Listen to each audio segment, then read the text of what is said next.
6월 17일 화요일 말씀의 실제입니다. 하나님의 임재와 도움. 오늘 말씀은 마태복음 28장 20절. 내가 너희에게 분부한 모든 것을 가르쳐 지키게 하라. 볼지어다 내가 세상 끝날까지 너희와 항상 함께 있으리라 하시니라. 아멘. 승리하는 믿음은 하나님이 당신 안에 계시고 당신과 함께 하시고 당신을 위해 계시며 당신에게 그분의 사랑을 부어주신다는 인식의 결과입니다. 이 지식은 당신을 무적의 존재로 만듭니다. 이 지식은 당신에게 거인을 쓰러뜨리는 자의 사고 방식을 줍니다. 당신은 삶에서 어떤 일이 일어나든지 영원한 승자라는 것을 알게 됩니다. 당신 안에 더 크신 분이 계시므로 당신은 정복자보다 더 나은 자입니다. 이 사고방식은 다윗이 골리앗을 마주했을 때 그를 다른 사람들과 구별되게 만들었습니다. 다윗은 다른 이스라엘 군인들과 마찬가지로 골리앗의 위협을 들었지만 그는 자신은 할례를 받았고 골리앗은 받지 않았다는 사실에 집중했습니다. 할례는 하나님과 아브라함 사이의 언약의 표시였습니다. 그 언약 안에 있다면 하나님과 연결되어 있다는 뜻이었습니다. 할례를 받지 않았다면 할례를 받은 사람들을 대적할 힘이 없었습니다. 다윗의 확신은 이러한 이해에서 비롯되었습니다. 그는 말했습니다. 이 할례 받지 않은 브레셋 사람이 누구이기에 살아계시는 하나님의 군대를 모욕하겠느냐. 사무엘상 17장 26절. 다윗에게 골리앗은 상대가 되지 않았습니다.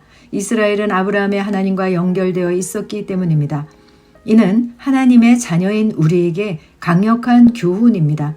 우리는 평범한 사람들이 아닙니다. 우리를 대적하는 사람은 결국 하나님을 대적하는 것입니다. 이는 과하게 들릴 수도 있지만 진리입니다. 사울이 교회를 핍박하던 때가 나타난 사도행전 9장 4절에서 예수님은 이 진리에 대해 강조하셨습니다. 주님은 사울에게 사울아 사울아 내가 어찌하여 나를 박해하느냐고 말씀하셨습니다. 그리고 오늘의 본문 9절에서 예수님은 볼지어다 내가 세상 끝날까지 너희와 항상 함께 있으리라 마태복음 28장 20절에서 말씀하셨습니다. 예수님이 이렇게 말씀하셨을 때 그분은 당신이 그분의 임재와 도움을 가지고 있다고 의미하셨습니다. 하나님의 임재와 도움이 있는데 어떻게 패배할 수 있겠습니까? 하나님의 도움을 받는다는 것은 하늘의 모든 무기고와 자원을 지원받는다는 뜻입니다. 하나님의 모든 부와 영광과 능력과 천사들이 당신을 위해 준비되어 있습니다. 이 확신은 단지 위로의 생각이 아니라 우리가 그분을 위해 담대하게 살고 복음을 변호하며 살도록 힘을 주는 실제입니다. 그분의 임재와 도움으로 당신은 멈출 수 없습니다. 다윗이 살아계신 하나님의 도움을 받는다는 것을 알고 골리앗을 향해 담대히 섰던 것처럼 당신도 하나님이 당신과 함께 하실 뿐만 아니라 그분의 영으로 말미암아 그분의 충만 가운데 당신 안에 계신다는 지식 안에 굳건히 설 수 있습니다. 그러므로 그 어떤 대적이나 역경도 당신을 이길 수 없습니다. 당신이 하나님과 연결되어 있기 때문입니다. 하나님께 영광 드립니다. 아멘. 세상은 두 개의 원리로 돌아가는 것 같습니다. 하나는 이기심이고 또 하나는 사랑입니다. 인류의 역사에서 작금이 가장 중요한 시기라고 생각됩니다. 그 첫 번째 이유는 예수로 말미암아 새 생명으로 거듭난 나, 또한 우리가 살아가는 시대이기 때문입니다. 또한 현 시대는 수세기 동안 쌓아온 모든 것이 파괴될 위험에 처해 있음이 주변 곳곳에서 목격되는 시기이기 때문입니다. 이기심으로 세상이 장악되어 가는 것처럼 보입니다. 사회 전반에 흐르는 도덕적 가치들을 이상히 여기는 것이 더 이상히 취급을 받고 가족의 삶을 형성하는 가정생활도 붕괴되어 가고 있습니다. 네가 진짜 원하는 게 뭐야? 그 원하는 대로 해. 그것이 인생을 잘 사는 거지. 자기 중심의 가치가 당연시되고 인정받고 있습니다. 나라의 악한 자가 지도자의 자리를 꿰차도록 열광하는 군중들이 있고 그것을 업고 불법이 묻혀지고 옳지 않은 것이 미화되고 묵인됩니다. 심지어 태어난 성을 부정하는 자녀를 훈육하는 부모의 의견이 묵살되고 심지어는 법이라는 이름으로 감옥에 보내어지는 뉴스를 접하는 사회. 상상할 수 없는 일들이 주변에 일어나고 있는데 평온한 듯 시대가 흐릅니다. 우리나라도 불과 100년 전을 돌아보면 철저한 계급사회였습니다. 종의 후손들은 대대로 종의 신분에서 벗어나지 못하는 그런 사회에서 세계가 놀랄 만한 경제 대국으로 성장하였고 문명적으로는 가장 최고의 시기를 살고 있는 것과 동시에 이러한 상황들을 생각해 보면 가장 최악의 때이기도 합니다. 자기 사랑이 최고 선이 되며 내가 하면 선이고 남이 하면 악이 되는 사회.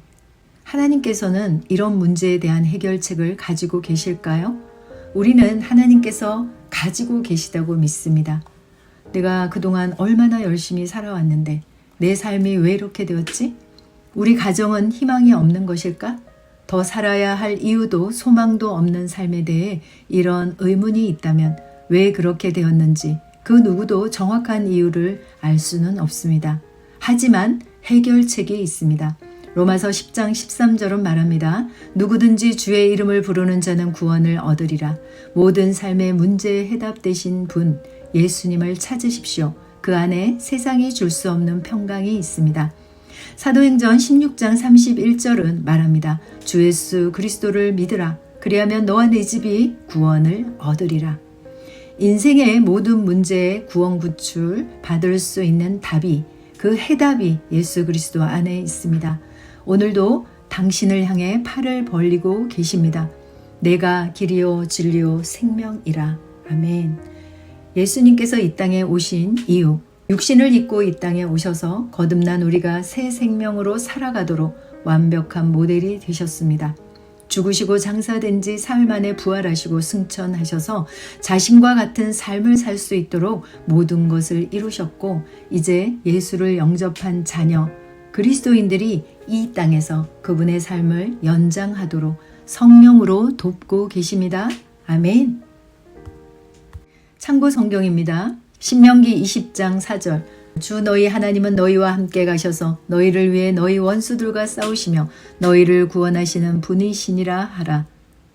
시편 46편 1절. 하나님이 우리의 피난처시요 힘이시니 고난 중에 그 즉시 만날 도움이시라.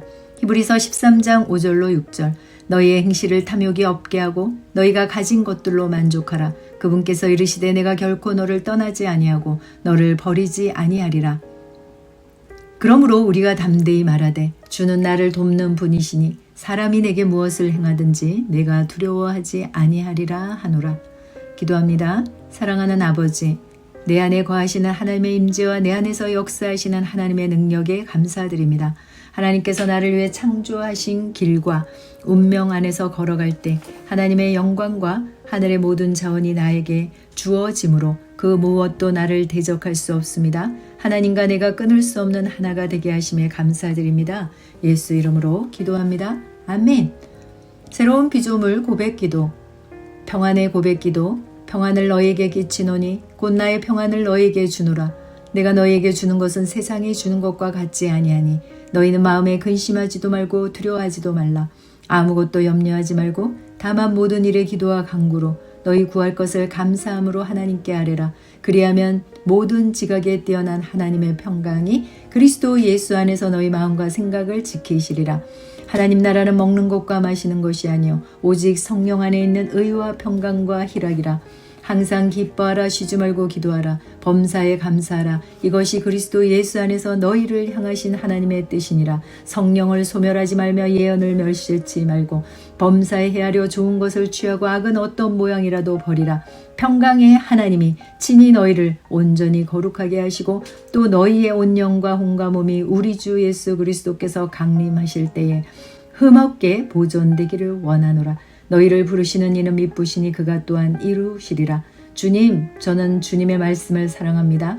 주의 말씀을 사랑하는 자에게 장애물이 없고 큰 평안이 있다고 하셨습니다. 그 평안은 성령으로 말미암아 우리에게 부은 바 되었고 그 평안은 세상이 주는 것 같지 않으므로 나는 근심하거나 두려워할 필요가 없습니다. 나는 아무것도 염려하지 않고 모든 일에 기도와 간구로 나의 구할 것을 감사함으로 하나님께 아뢰입니다. 그렇게 할 때 내가 이해할 수 없는 하나님의 평강이 그리스도 예수 안에서 나의 마음과 생각을 지키심에 감사합니다. 주님을 찬양합니다. 주님의 나라는 먹고 마시는 것이 아니라 오직 성령 안에서 의와 평강과 희락이라고 하셨습니다. 아버지, 주님의 성령으로 계속 충만하게 채워 주옵소서. 나는 모든 사람들과의 관계에서 성령의 열매 중 하나인 평강의 열매를 더 풍성히 맺습니다. 주님이 내 안에 주신 이 평안은 세상이 준 것이 아니므로 세상이 빼앗아갈 수 없습니다. 세상의 환경이나 상황이 내 평안을 빼앗아갈 수 없습니다. 뿌리가 견고한 나를 주님께서 평강에서 평강으로 인도하심으로 내 안에 누리는 평안은 점점 증가됩니다. 평안은 언제나 내 안에 있습니다. 지혜와 인도함을 구하는 고백기도. 그러나 진리의 성령이 오시면 그가 너희를 모든 진리 가운데로 인도하시리니 그가 스스로 말하지 않고 오직 들은 것을 말하며 장래일을 너에게 알리시리라. 너는 마음을 다하여 여호와를 신뢰하고 내 명철을 의지하지 말라. 진리의 성령이 내 안에 계시사 나에게 모든 것을 가르치며 그가 나를 모든 진리 가운데로 인도하십니다. 그러므로 나는 내가 만나는 모든 상황과 모든 환경을 내가 완벽하게 안다고 고백합니다. 나에게는 하나님의 지혜가 있습니다. 나는 마음을 다하여 여호와를 의뢰하고 내 명철을 의지하지 않습니다. 나는 범사에 하나님을 인정하며 그러면 하나님은 나의 길을 지도하십니다. 하나님의 말씀은 내 발의 등요 내 길을 비칩니다. 여호와께서 나와 관계된 것을 완전케 하실 것입니다. 나는 그리스도의 말씀이 모든 지혜로 내 속에 풍성히 거하게 합니다. 나는 선한 목자를 따르며 그의 음성을 압니다. 나는 타인의 음성을 따르지 않습니다. 예수는 나에게 지혜와 의로움과 거룩함과 속량함이 되셨습니다.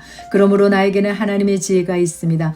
나는 그리스도 예수 안에서 하나님의 의가 되었습니다. 나는 모든 신령한 지혜와 총명의 하나님의 뜻을 아는 지식으로 채워져 있습니다. 나는 그리스도 안에서 새로운 피조물이며 그리스도 예수 안에 지음받은 그의 작품입니다. 그러므로 나는 그리스도의 마음을 가졌으며 하나님의 지혜가 내 속에서 만들어집니다. 나는 옛사람은 벗어버리고 새사람을 입었습니다. 나는 나를 창조하시는 하나님의 형상을 쫓아 지식에까지 새롭게 함을 입은 자입니다. 나는 지혜와 계시의 영을 받아 하나님을 알고 마음의 눈이 밝아졌습니다. 나는 이 세상을 본받지 않고 내 마음을 새롭게 함으로 변화를 받습니다. 나의 마음은 하나님의 말씀으로 새롭게 됩니다. 아멘.